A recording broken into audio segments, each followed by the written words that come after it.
căci numai Domnul știe și poate să-ți-o dea.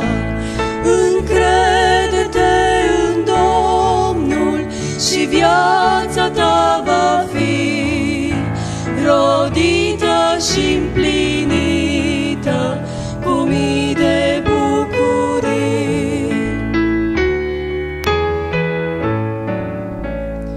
Ce-i omul fără Domnul e un călător pribeag, ce-aleargă prin lume de griji împovărat. Trudește o viață întreagă nebinecuvântat și-n anii bătrâneții e trist și însingurat.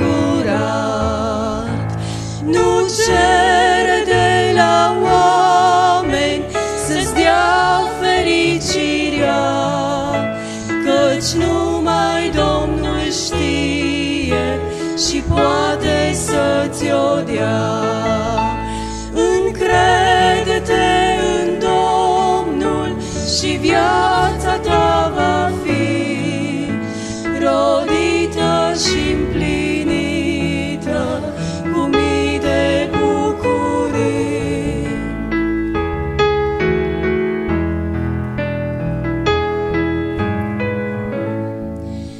Așa, omule, vino la Tatăl Dumnezeu, căci El ți-a dat viață și totul este El. Te pocăiește astăzi cât timp tu mai trăiești.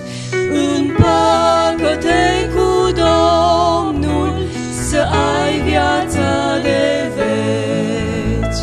Nu cere de la oameni să-ți dea fericirea, căci numai Domnul știe și poate să-ți-o dea. Încrede-te în Domnul și viața ta va fi rodită și împlinită cu mii de bucurii. Nu cere de la oameni să-ți dea fericirea, căci numai Domnul știe și poate să-ți-o dea.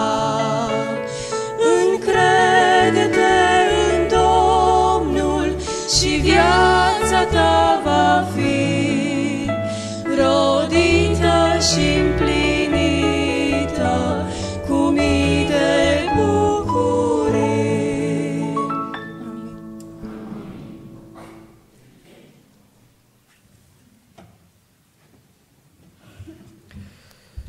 Câteva anunțuri pentru activitățile bisericii din săptămâna în care tocmai am intrat ar fi următoarele. În seara aceasta ne întâlnim pentru serviciul divin obișnuit